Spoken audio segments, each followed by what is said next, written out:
You're listening to the Tony Kinnett Cast on 93 WYPC. WCYTV. Here on the Daily Signal.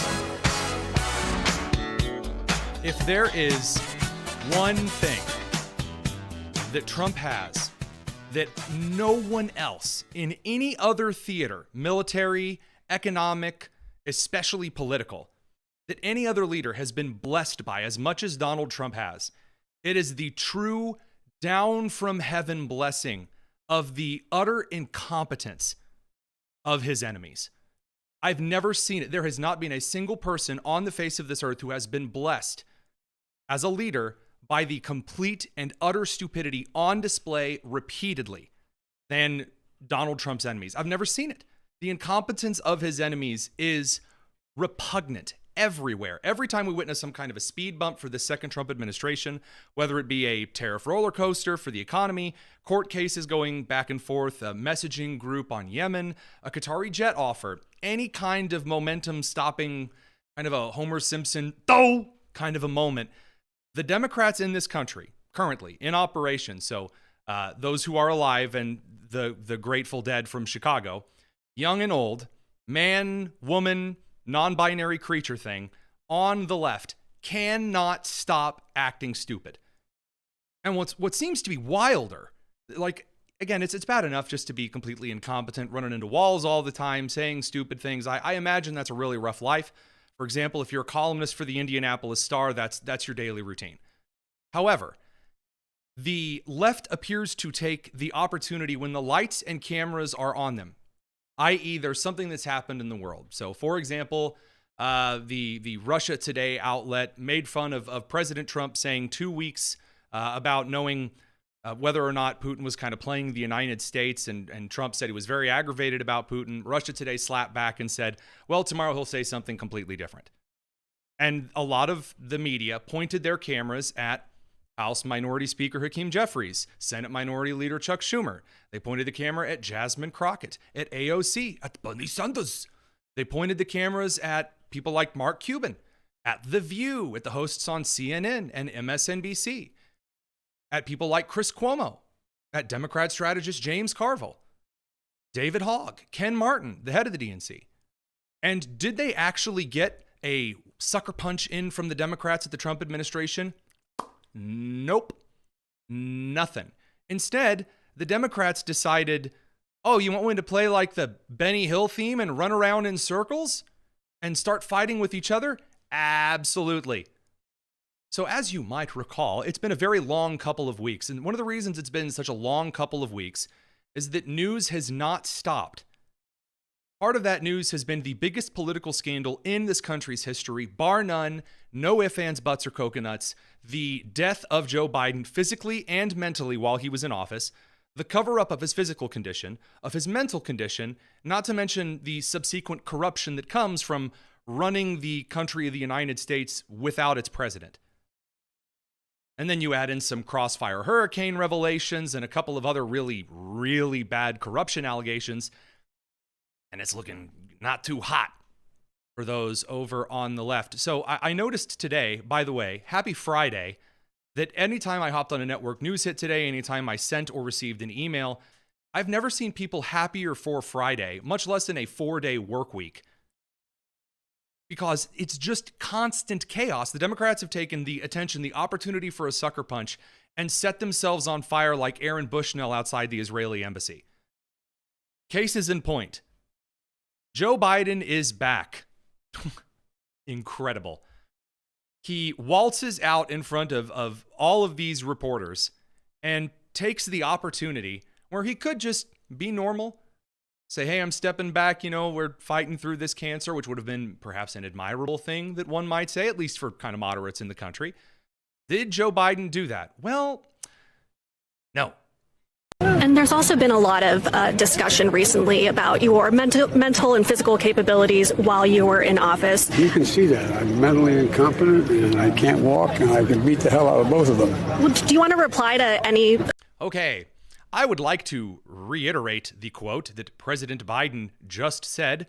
He said, as you can see, I am incompetent, I cannot walk, and I could beat the hell out of them both. The them being Jake Tapper of CNN and Axios, Alex Thompson, authors of the book Original Sin, in which they pointed out everyone knew Joe Biden was very, very, very dead. So nothing says calm, competent, and in control like Joe Biden doing the classic men with dementia who are embarrassed often turn to anger. Now, the reason that I know this is because I experienced this.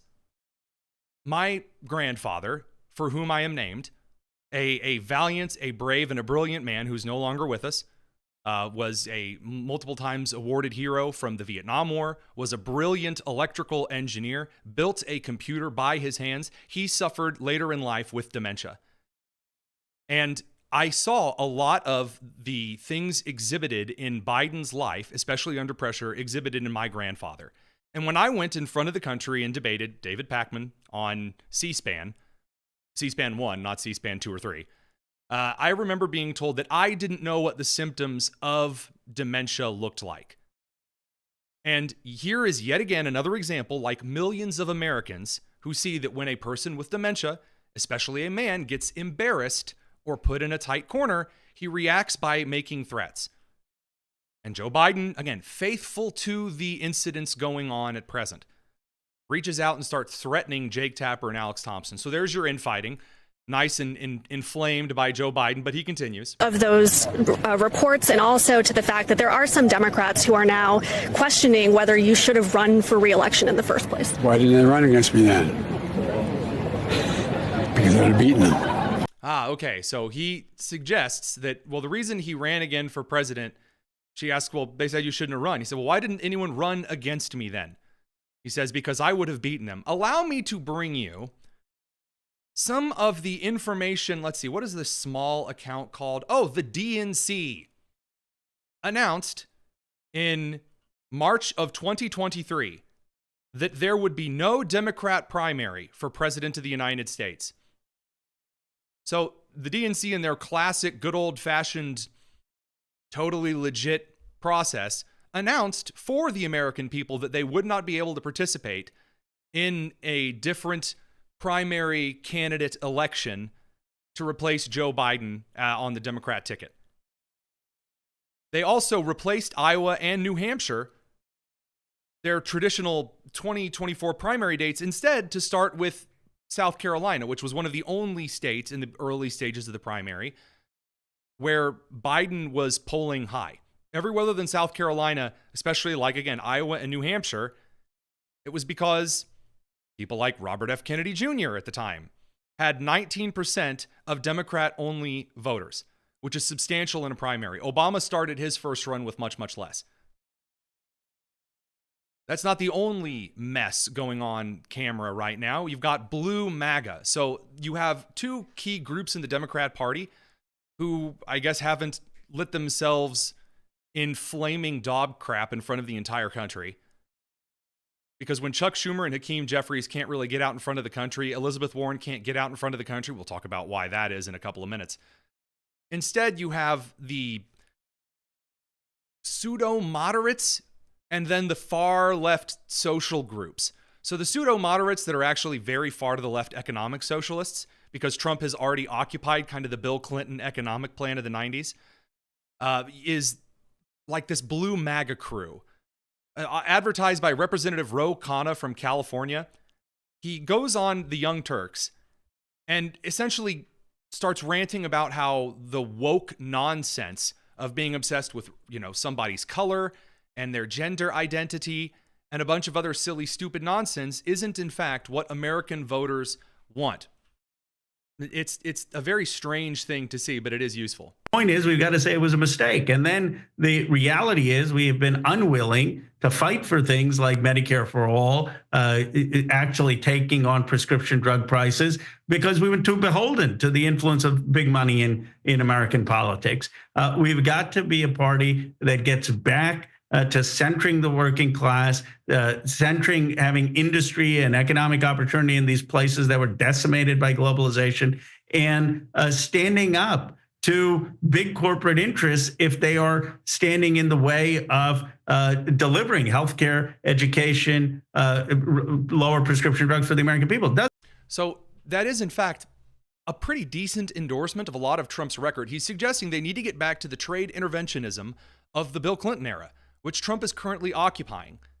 Now, that gets a little bit wild for a couple of reasons. We'll talk about those over on the live stream side. Radio crew, we'll catch you back in a couple of minutes to talk about some creative moves on the media stage. It's the Tony Kinnett cast here on the Daily Signal.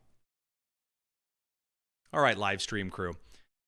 The Khanna situation is already a bit tenuous at best because this individual trying to occupy the very empty bench of the Democrats right now, well, even though on May 28th he might tweet, quote, "We have a new generation of common sense Democrats with Daniel Lurie and I speaking out on this absurd grading for equity policy." He's basically pointing out that there are a lot of left-wing political positions in the academic sphere, like grading based on what color you are, that are in fact deeply unpopular with Americans and are stupid for Democrats to endorse. And again, people are trying to come out and suggest, oh, wow, this is, maybe the Democrats are finally moderating. No, Nope. Because, as a guy named Davis Dreamy over on X pointed out, whenever it becomes time to speak out on an incident that's happening right now, whenever the Democrats have power or whenever they're in the middle of a social movement, the Democrats then take every opportunity to go as far to the left socially as possible, or in their own words, as far woke as possible. On October 3rd, 2022, we put thread, why do Republicans focus on school issues instead of federal ones? They know their national agenda is not popular. They'd rather talk about first grade curriculum than about federal laws to prevent medical bankruptcy. They'd rather attack equity than solve inflation. Now, James Carville, the Democrat strategist, he is kind of having a rough moment here as well. And Chris Cuomo, none of them really have any idea what to do, because David Hogg is simultaneously getting canned out of the DNC for being too radical and also for not diving into the gender politics and ideology thing. James Carville really has no idea where the Democrats are heading, but he's suggesting that it's definitely not going to result in like AOC or Bernie Sanders. After all, the left would never vote for a socialist. What if your process winds up revealing a far left candidate from your primary process who's like, hey, we got to lean in and be even more woke than ever, and we're angrier than they are? When has the Democrats ever nominated the most far-left candidate? We don't do that. Let them run. They never get any votes. They never run against any Republicans. They're great fodder for cable news. They're great fodder for the internet. But when they go to post and run in the Democratic Party, they always lose. AOC and Kamala Harris, both who espouse very far left-leaning policy positions, are the two leading contenders for the Democrat Party at the moment. So there's this weird, awkward infighting that is made worse for the Democrats because they don't even know not only who is out there on their side or worth supporting, they're not even aware of what policies they do and don't support. Perfect case in point here, Chris Cuomo made the case yesterday that the illegal immigrant murders of people like Lake and Riley are, well, here are his own words. Change how I feel about the parties. They are the problem. They are the root of this binary battle to the bottom. The division is almost exclusively manufactured. We are fighting over culture issues and controversies that are completely made up. We divide this country over a single homicide of somebody, and it's absolutely wrong. What happened to Lake and Riley is horrible. It's one too many, any way you want to look at it. But it is also an artificial issue. We have crime issues in this country. So that's how they're going to play it. That's how they're going to play the men and women's sports. That's how they're going to play the illegal immigrant thing. This did not play well in the election at all. Oh, these are just made up. These are artificial problems. Nobody cares about this. Come on. Okay. Best of luck to you. It gets worse, believe it or not, but we're going to have to get the radio crew back from commercial before Allison yells at me. It's the Tony Kinnett cast here on the Daily Signal. Stick around.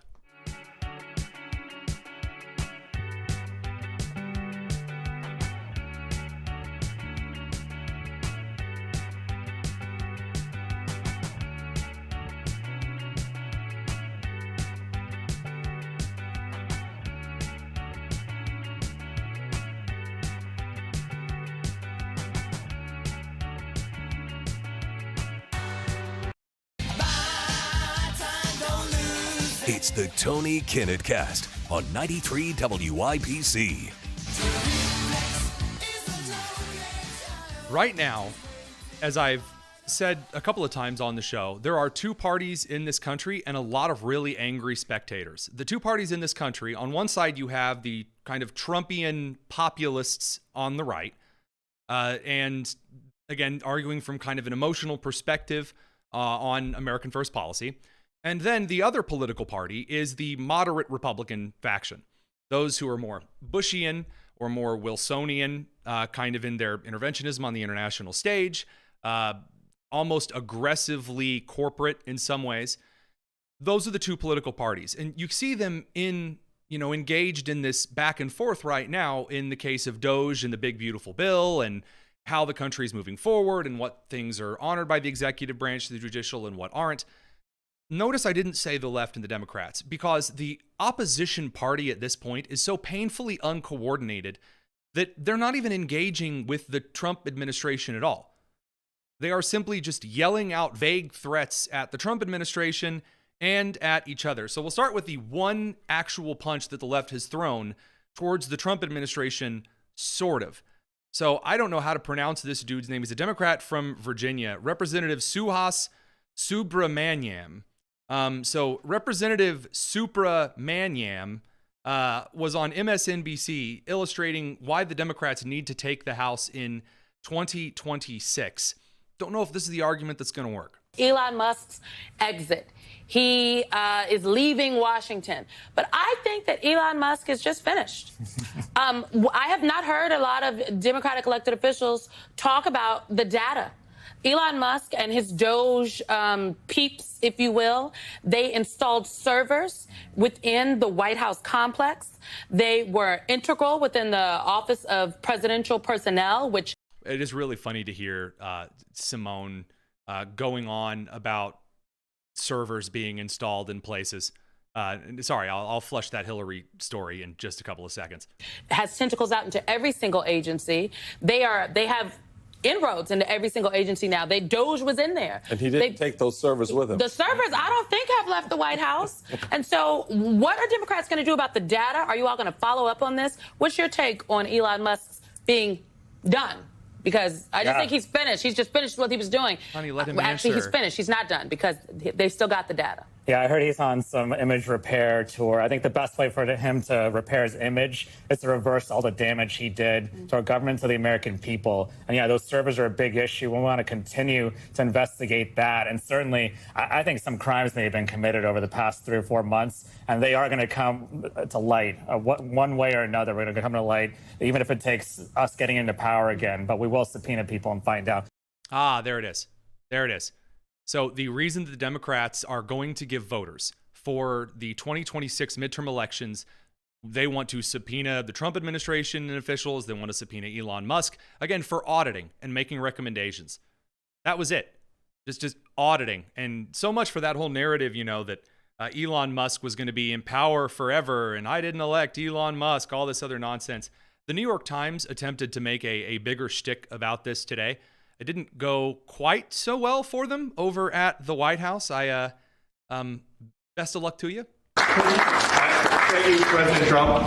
The president mentioned that you had to deal with all the slings and arrows during your time at Doge. There's this. Well, some of the people, some of the media organizations in this room are the slingers. Well, so there is a New York Times report today that accuses you of blurring the line between. Is the New York Times, is that the same publication that got a Pulitzer Prize for false reporting on the Russiagate?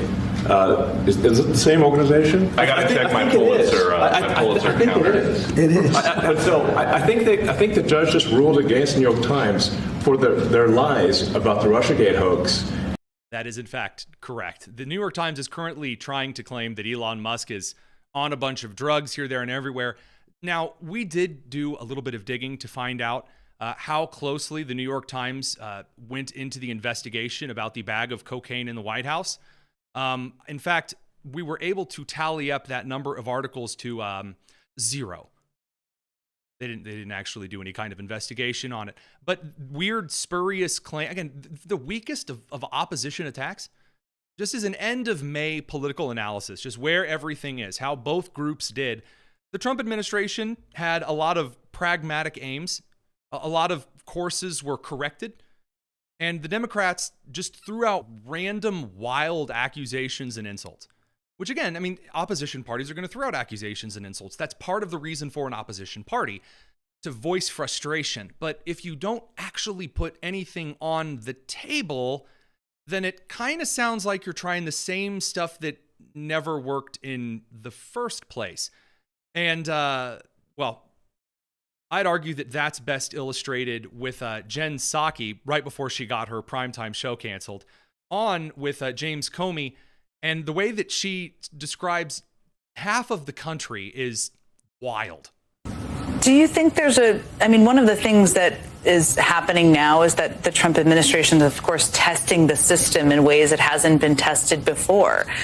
In the law enforcement sense, do you think there are laws that should be put in place that would help better manage this that aren't in place now? I mean, are we equipped? Is the law enforcement system and the legal system equipped to deal with what we're seeing now?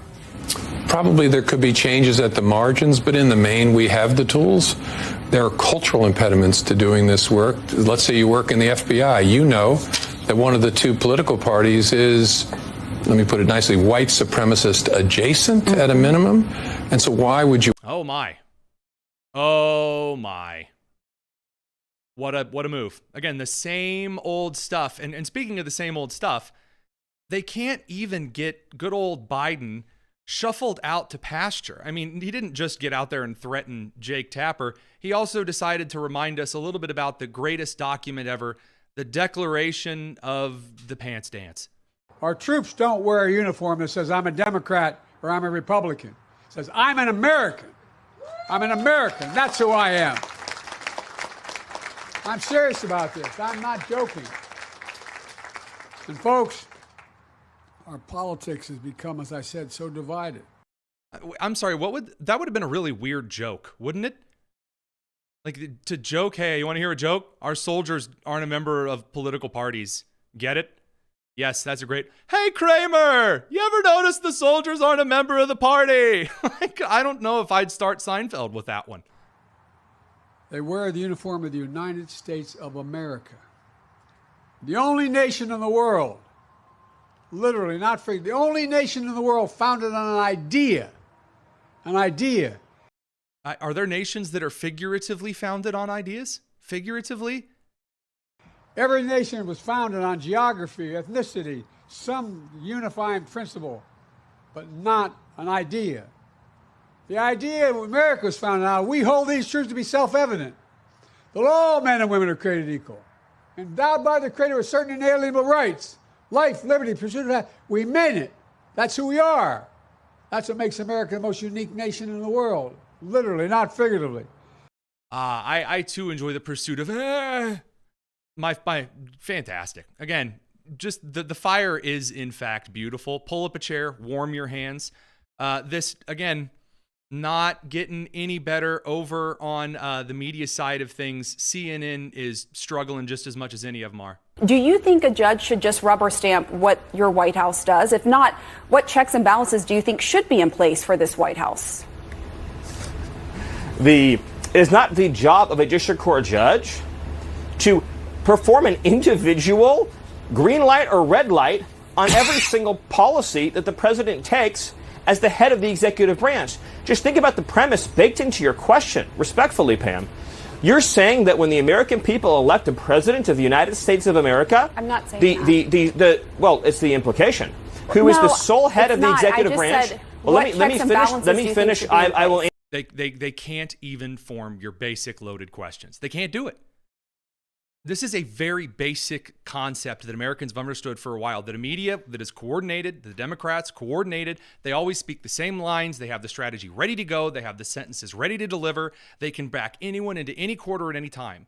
And now you have one of the main anchors on CNN that cannot get through simple questions without going, well, I didn't actually say that, because, you know, they can't get Jake Tapper on the microphone at the moment. He's busy prepping for Joe Biden Fight Club. It's a rough time. It is a rough time over on the left. And that is why and we can talk about, the steel, the tariffs, everything else, really doesn't matter as much at the moment because the right's hammering that stuff out in public and the left is stepping into the zoo exhibits instead of walking around on the outside. We'll be back in a second. We'll let the radio crew head over to commercial. It's the Tony Kinnett Cast. This does bring us to one of the more magical moments of television in general. The media, the left, Democrats in general, are picking at anything that they can. And the unity that they formerly enjoyed is in tatters. In tatters. And the best example of this today comes from The View, who decided that it would be great to have on Anthony Weiner, the disgraced congressman, who now that he's had a rough time elsewhere is now wanting to get involved in the New York Council. So that doesn't go particularly well. The View eats him alive, and you can see the look on his face of a lifetime's worth of regret. You've had numerous of them. You resigned from Congress in 2011 over a sexting scandal. 2 years later, you stepped down from the mayoral race after sexting again under the alias Carlos Danger. And then in 2016, you sent lewd texts to a minor and served 15 months in prison. In addition to... Okay, so for those who are listening and who are not joining us on the live stream video side of things, he is just sitting there taking all of this on the chin. Well, he's not taking it on the chin. He's ducking his head and he's like staring into the coffee mug that has got to be at least 90 proof. But he is, wow. You never see that from those on the left. It is a free-for-all in that party. Becoming a registered sex offender. So with all that said, why do you think, or why should New Yorkers give you a chance at a political comeback? Well, let me just say this. I mean, all of that happened, and I accept responsibility for it. You won't hear me do what some other people in public life have done, Donald Trump or Andrew Cuomo or Eric Adams. I'm a victim. They persecuted me for no reason. I was dealing with very serious problems. I was dealing with what I now understand to be addiction. I lost my brother Seth to addiction. Oh, it's an addiction. Ah, yes. Yes. Ah, the classic addictions, drugs, alcohol, texting minors nudes. Yeah, just classic addictions. Okay, that is something one can say, I suppose. And I accepted. I didn't ask for a trial. I pled guilty, served my time in prison, served in a halfway house, served probation, went to try to do good work for the formerly incarcerated. And I guess what I'm saying to people is, maybe don't vote for me in spite of what they know about me, but maybe consider that journey, that idea that we all go through things. I have never gone through texting a child nudes. That's never been something I've struggled with. I got to tell you, I've never seen someone suggest, "Hey, I'm better because I was sending my stuff to children." That would be something I've never heard anyone admit. I mean, it goes to the Norm Macdonald joke. A guy when he was talking about Bill Cosby, and he was like, "Oh, I think the worst thing wasn't the raping; it was the hypocrisy." And he's like, "No, I think it was, the crime itself, in fact." Goodness gracious. We'll be back in a second for more incredible nonsense from, there you go, Blue MAGA, ladies and gentlemen. It's the Tony Kinnett Cast here on the Daily Signal.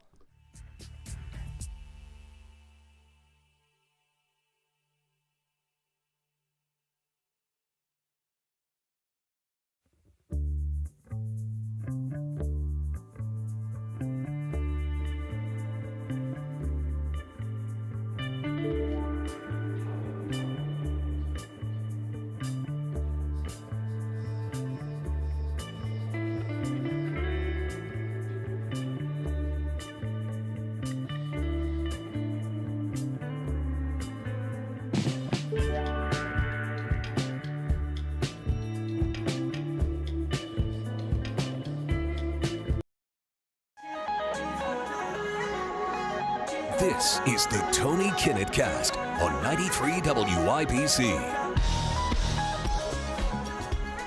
So there is a future in kind of on down the line for both of the parties. Right now, the Republican side of the aisle is wrestling with what the principles that they've stood for actually mean. what it means to see those things carried out. How much of scorn from the public are you willing to take? How far are you willing to go in favor of certain principles that you hold dear when the data doesn't really bear that out? Some things that the right just kind of assumed everyone on the right had in common for a long time are in the middle of a bit of a trial. And you're seeing this play out on the national stage, in Congress, in the Trump White House. You're also seeing, again, I'm a little surprised, but not as surprised perhaps, that the left is trying to make a pretty good go towards rewriting who it is that they're supposed to be. It's not actually happening at the congressional level. You're not actually seeing Democrats in elected positions, even at the state level, like your random Gretchen Whitmers or your, Jared Polis or your Andy Beshears or that kind of thing. You're not actually seeing any rewrites there. You are seeing some of the younger left theologians and philosophers come to different conclusions about where the party should go in the future. And a great example of this is Ezra Klein. So Ezra Klein, left-wing author, wrote a book called Abundance. And the first that I heard of this, I was at an American Conservation Coalition trip out to Utah. And they brought in a guy from California who talked about this new idea that is over on the left. And they always claim it's bipartisan. Anytime someone approaches you and says, hey, I have this really cool new bipartisan idea, it's from the left. It's just like really poorly packaged, misunderstood. The idea is that the left essentially needs to bring through socialism, free healthcare, all of the utopian vision, but through mass production and abundance. So the essence of the book Abundance, the rewriting of the economy, is that instead of saying we need to cut the world off from power by only using wind and solar, no cars, no vehicles, nobody owns anything, everyone just eats dirt and worms.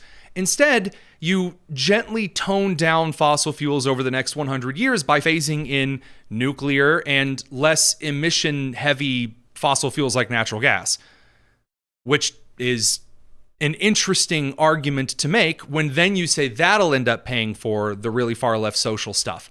So it has all of the socialism utopian vision, but what some would argue a more tantalizing way to get there. And this ended up breaking out into something called the Monk debate up in Canada last night. And this involved Ben Rhodes over from Pod Save the World, also formerly of the Obama team, Ezra Klein, and then Dr. Kevin Roberts of the Heritage Foundation and Kellyanne Conway debating all of the modern policy right now. And the reason this matters is a lot like the DeSantis versus the Newsom debate before the election. This is in fact going to be the future of the country. It is. What's being hammered out right now between the younger members of the right and the younger members of the left. I'm not talking about those that are in their 20s. I'm talking about those who are not in the halls of Congress going on camera from committee, but are actually arguing out the end points of the political ideologies that they've grown up with. That is where the future of policy is going to go. So this brings us to ideas like tariffs and whether or not the Trump administration is going to use them and what they're used for. The debate started out pretty economy focused, and then it broke out from there. So let me come to you first on the news of the last 24 hours, which is that your premier court for trade has ruled virtually all the Trump tariffs illegal. Can you have a golden age in America without tariffs? Let me add, my friend, an update which you may have been not privy to because you were preparing for this, which is that, thank goodness, a court with greater sense overturned that decision. Okay. To be appealed again, no doubt. No doubt, but important to have the conversation, and it will go to the U.S. Supreme Court. I assume that as part of the civil discourse, we want facts to be part of the conversation. Yep. Let's do it. Just making sure. So right away, the economic argument in play, you dive right in as to whether or not tariffs are going to be used kind of as leverage, and whether or not they're going to be the kind of the gaslighting arguments at the beginning that Ezra Klein kind of throwing out. Dr. Kevin Roberts setting the stage. We get to the social issues real quick. What the left focuses on regarding the social issues, though, is a lot less mature than the left's arguments for foreign policy. Because Ezra Klein, again, who is likely to be a leading decider of leftist doctrine over the next 10 to 15 years, at least in the background, if the kind of the race hustler side of the Democrats doesn't win out. Ezra makes the case that Trump's actually right about a lot of foreign policy, specifically that Europe needs to start paying its fair share and be less dependent on the United States for any and all protection. How can America continue to shoulder this global burden of security, not just for Canada, but for Europe, for Asia, for all around the world? Isn't it time to have a reset in terms of the relationship? And isn't Donald Trump bringing that reset to the table? I think this is absolutely half right. Donald Trump is right, as many people have been saying this for a long time, are right, that Europe needs to spend more on defense. And if Trump alienating Europe revitalizes Europe and gets them to act with a little bit more vigor again, cut their own regulations, recognize they can't just sit under an American umbrella, that actually would be good for everybody, possibly except us, but possibly us too. So he then goes on to criticize a lot of the things that Trump is doing individually. There are some elements of the left that are starting to mature past the just screaming and crying in the streets. However, the left has not staked all of their claims, all of their policies, all of their philosophies on the economy. They haven't staked all of their policies, all of their philosophies on foreign policy. They've staked everything on social issues. Now, the right hasn't actually done so. There really has been a disconnect on the right side of the aisle from social issues that were supposed to unify the party, which is one of the reasons why they're being ardently argued right now in the party amongst members of the right. Like what foreign powers around the world are good and which ones aren't, what are the aspects of theology that are decent for society, what kinds of family policy should the United States carry out. That's being openly debated. The left is still clinging to, well, you're being real mean. Ezra Klein's big argument against the most popular Trump policy in play right now, which is immigration, of which the Supreme Court of the United States just ruled that the Trump administration can, in fact, remove the temporary protected status of over 500,000 people who did not come to this country in a way that sought asylum legally according to the letter of the law, despite the executive order of the Biden administration. Ezra Klein's big argument against Trump's immigration policy is that his accounts on social media have posted memes about arrested drug dealers, murderers, and sexual abusers. I'm not joking. He actually goes into that as his main critique. There's also just a question of decency, moral character, national character that I think is meaningful. For me, one of the moments in the Trump administration that felt most signal, felt most important, there was a day, do you all know what ASMR videos are? You ever heard of these? They're these like videos of kind of soothing, repetitive sounds, people, combing a hair or something. It's not my thing, to be honest. It's a little weird. But the White House, whoever runs the White House X account is sort of terminally online. And they put up a video. Wow, can you imagine someone running a social media account, looking at social media? Oh my gosh, the horror. Called Immigrant ASMR. And it was video and the sound of immigrants being deported, dragging the manacles behind them. And then sound of the manacles being raised and lowered, the chains they were in. People who had fled to be here. People who had fled to be here. The individuals of that video were convicted murderers, sexual assaulters, and drug traffickers, and human traffickers. Convicted. Okay, all right. Okie dokie. That's your big problem with Trump. That, in fact, is the big issue. They're mean to the people who have done the actual awful crimes. Best of luck to you. Best of luck to you. When you've built an entire movement on, I don't want Republicans to be mean, then you're not gaining any ground. It ain't happening, Captain. We'll catch the radio crew here in a second. Got to send you guys over to commercial. It's the Tony Kinnett Cast. Now, Dr. Kevin Roberts, he's been on the show a couple of times before. We don't really have the time to talk about Ben Rhodes of Pod Save the World, talking about how the United States doesn't have any border issues with Canada and that really all of the fentanyl was really negligible because if you took all of the fentanyl, you could fit it in one backpack, which, as our Daily Signal team pointed out, is a really stupid argument because a ridiculously small amount of fentanyl is all that's needed to kill someone. Most of the drugs in the United States that result in fentanyl death, there's a trace amount of fentanyl put into the substance being passed out. But what I will say is the kind of right's perspective on what makes a golden age, on what actually means a new dawn, as Marco Rubio put it during his 2015, 2016 presidential campaign, a new American century. This pursuit of a new golden age for America that conservatives have been yearning for, from the populist right, from the libertarian right, from the traditional conservative right, probably even George Bush in some ancient sleepy part of his head dreamed about this once 87 years ago. There is this idea of a golden age that conservatives want to return the country to.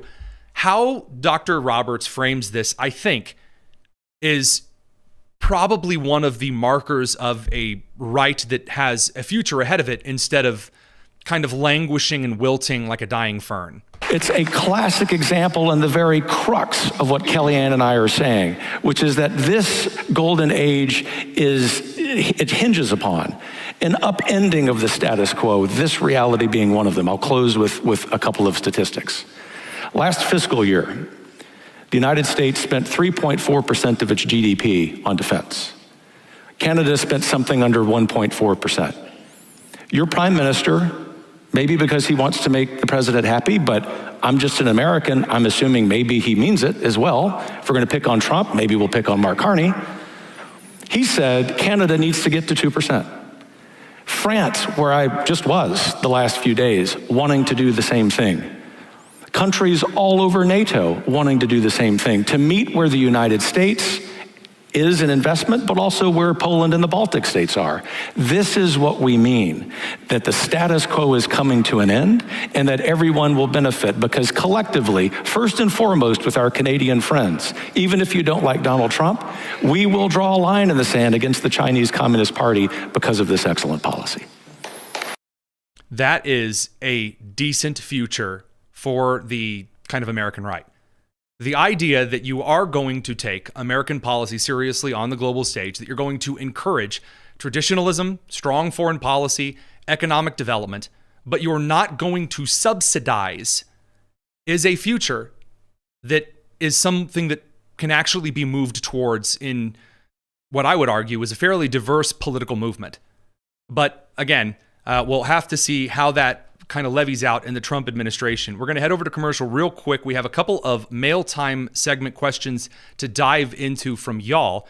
So be back in just a second. It's the Tony Kinnett Cast here on The Daily Signal.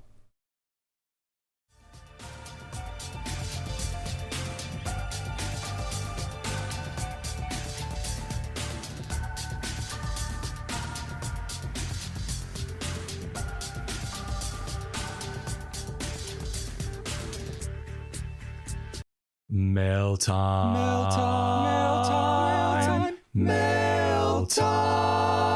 On the Tony Kinnett Cast. Welcome to the little bit of a mail time viewer engagement segment at the end of the show that we do try to make sure we get as many questions as we can ready.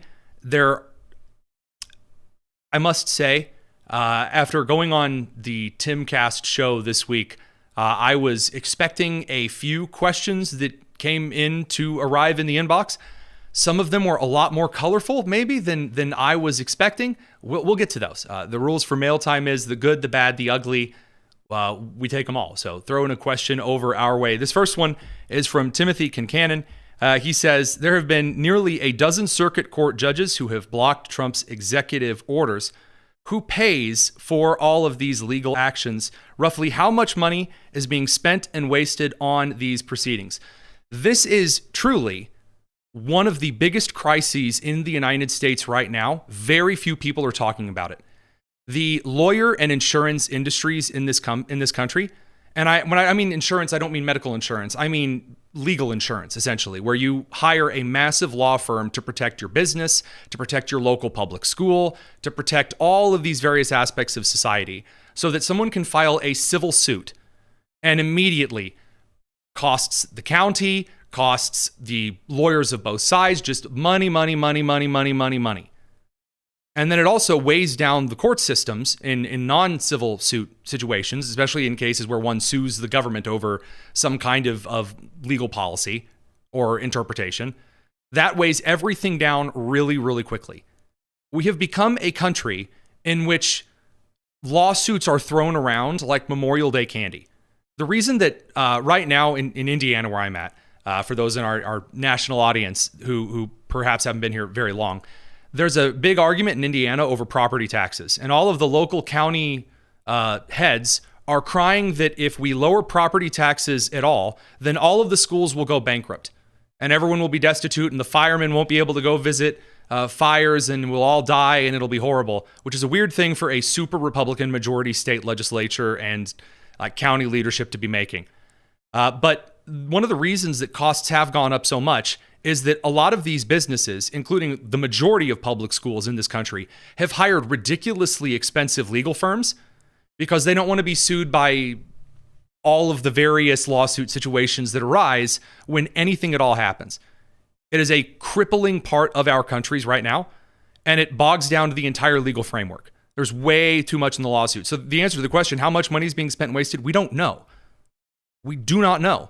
But it's wasting a lot more than money. It's wasting the resources of the courts, and it's why I believe that with Trump versus CASA coming up, and with the left having repeatedly poked, and I don't just mean poke like a Facebook poke. I mean stabbing John Roberts in the side with a rusty nail every single day, the most moderate, squishy guy on SCOTUS, with all of these silly injunctions from the district no one's ever heard of in Connecticut or Nevada. No, they're just, well, I believe that Trump is mean and stinky and bad, so everything's canceled, is not in the purview of any constitutional authority of a federal district judge. And it will end up with Roberts siding likely with Kavanaugh, Alito, Thomas, possibly Barrett, maybe, on basically limiting the scope of federal injunction du jour for all time. You might even see Kagan flip on that one, to be completely honest with you. Next question is from Lewant2.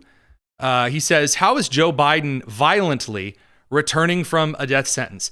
So one of the best parts about watching Joe Biden is that any individual who has been shamed on the national stage is kind of shuffled off into obscurity and they're not given interview opportunities. You can't do that with a president of the United States. If you have been president of this country, I mean, I don't know if I've ever heard of anyone rejecting an interview from a former president of the United States. Normally, presidents have enough grace to kind of leave the public after their total time in power is done, as if they've served all of the terms they're gonna.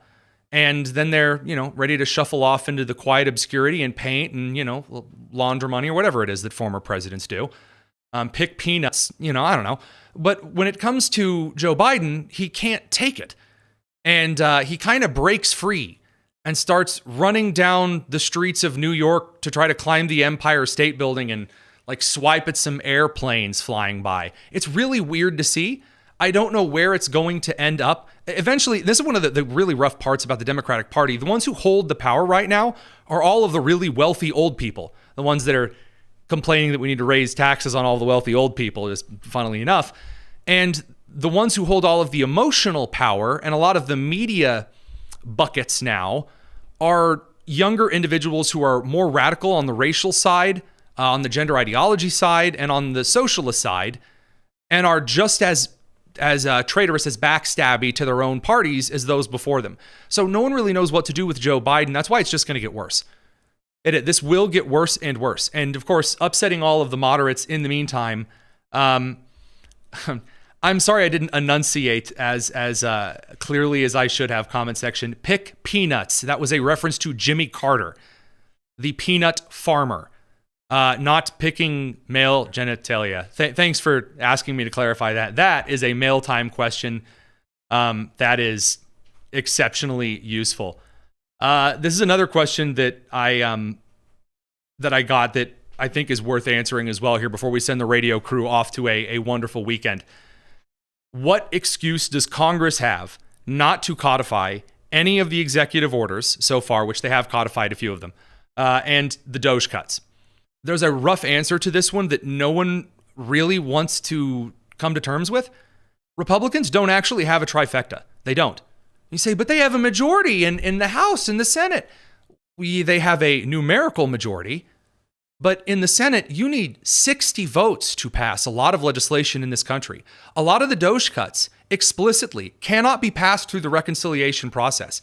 How do I know? Because McDonough, or as I call her, McDonut, the Senate parliamentarian, has made it explicitly clear she won't consider those reconciliation changes. They can't do it. You cannot actually get those through.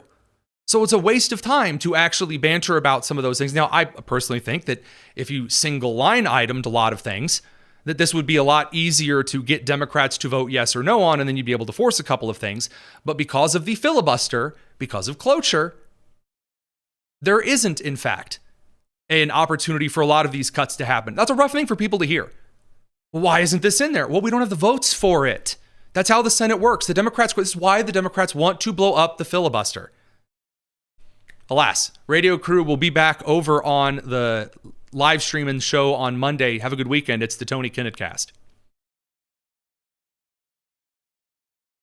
All right.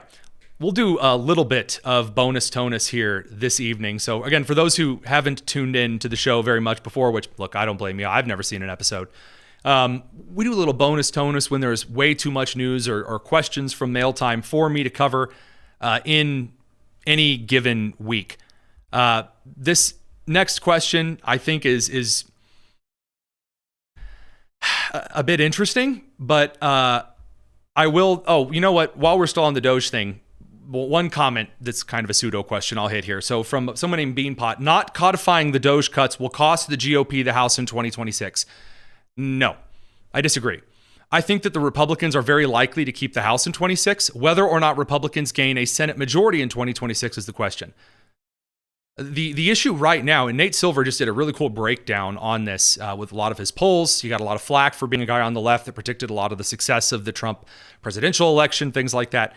He pointed out that the Democrats having no message whatsoever and it only getting worse, the approval rating sinking lower, is going to kill local elections. Local elections, congressional elections, off-year elections, are way less about voting against something. They're usually more about voting in favor of a candidate. The Republican Party has actually learned a lot about putting decent candidates forward in the last couple of elections. Case in point, Marjorie Taylor Greene is not running for the Senate in Georgia. Thank you, God, amen. Because she would have lost the Senate election in Georgia. How do you know that? Because Carrie Lake has run for election 436 times in Arizona. Now, that all said,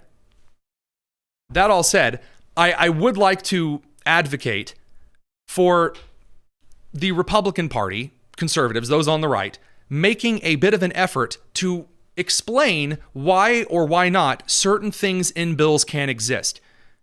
We all know that there's sausage that's being made behind closed doors. That's a little mixed metaphor there for you. I mean, look, you can lead a horse to water, but you can't eat it too, As far as the Congress people are concerned, we understand as Americans, and we do despise that there are backroom dealings that go on. We know that you don't write a lot of your own bills. We know that when it comes to reconciliation packages, things are thrown in like garbage. Honesty with the American people about what does and what doesn't go in, instead of hiding behind Memorial Day posts, goes a long way. There are some congressmen and women who do a pretty decent job of explaining this. Ted Cruz is one of them. Ted Cruz's comms team doesn't hide from explaining why things do and don't matter in bills. Ron Johnson of Wisconsin also does a really great job of this. On the populist side of things, I think Jim Banks does a pretty good job of this. Over on the House side, it's a little bit murkier. So clarity instead of decorum is kind of a gamble, but I think that it could really work in advantage to kind of the 2026 situation. Moving on to my favorite question of the evening. This is from someone who watched my appearance over on the Timcast. And how can I make this on air appropriate? Okay, let me, I'll try my best here. This is from an individual whose name I will also not be releasing. So they asked me why, when talking about the Republican Party and about the Trump administration, I have not called out the flagrant Jew loving of the Trump administration. That is very cleaned up from what was sent by a couple of individuals. I'm told a little bit later that it was because a neo-Nazi was busy streaming angrily about Tim Pool during the show. But, that's neither here nor there. The argument in the case that some on the populist right have made is that Israel gets a lot of uneven favorability in the United States, and it's because the Jews are secretly buying out everyone. Well, first of all, it is worth noting that Israel is not the country that does the most political donations in the United States. They're not even the country that does the most political donations in the Middle East. That would be Qatar. So if we're going to just start right out in front, it is in fact Qatar and then the Saudis that donate the most money to American institutions. It is not Israel. Now, does Israel do a lot of donations? Yeah, they do. 100%. But the argument that the Trump administration has been really unfriendly to Islamic Americans and has been a Jew-loving administration, I got to tell you, when I see videos of cars driving through crowds in Europe, when I see college protests and open protests where people are chanting to kill Christians and are killing Christians, to kill Jews and are killing Jews, and are essentially doing the same kind of stuff that has been rather popular with a certain group since the first caliphate. Yeah, I just don't, I'm sorry, I don't feel sympathy for the crew that has stolen aid from the people of Gaza. I don't have sympathy for the Hamas crew. Again, there are countless videos that are now coming out that the Trump administration has essentially shoved aid into Gaza and guarded it well, unlike Biden building a pier that sunk right to the bottom of the Mediterranean in 15 seconds. That the aid that is currently being distributed, you are seeing people in Palestine actually go forward and break into Hamas-owned warehouses to get food and are openly praising the United States and Israel and the larger Western community as a whole. These are citizens in Gaza. Now, coming from the crew who on 9/11 threw massive parades and candy saying God is great, God is good, or Allah is great, Allah is good, that's quite a shift. And so as far as the argument and the complaint over, the people who are very, very, very angry or make weird, stupid, nonsensical arguments. Oh, the Mossad is secretly operating. I'm sorry. At some point, you do have to stop huffing the glue. The same argument that the left makes consistently, that because white people in the United States, I guess like per capita or per average, are doing better than some other demographic, makes white people inherently evil, sounds just as stupid when you say that the Jews are secretly plotting this, that, and the other. No. I just, again, go huff your glue somewhere else, by all means. And, for the record, I've been more than happy to criticize the Netanyahu administration. I'm more than happy to criticize any administration anytime. I don't think the United States should be sending financial or military aid to Israel. I think they should be weaned off. But the argument that I need to, feel really bad and terrible from, I need to feel really bad and terrible for, the whining and the crying from those over running vehicles through crowds of people at Christmas festivals. No, it just ain't happening. So, with that particular question on the outset of things, I think that'll about wrap up mail time for this week. We'll see you on Monday. Looking forward to it. It's going to be a fun week. Take excellent care. This is the Tony Kinnett Cast here on the Daily Signal, nationally syndicated, first on 93 WIBC. Take care.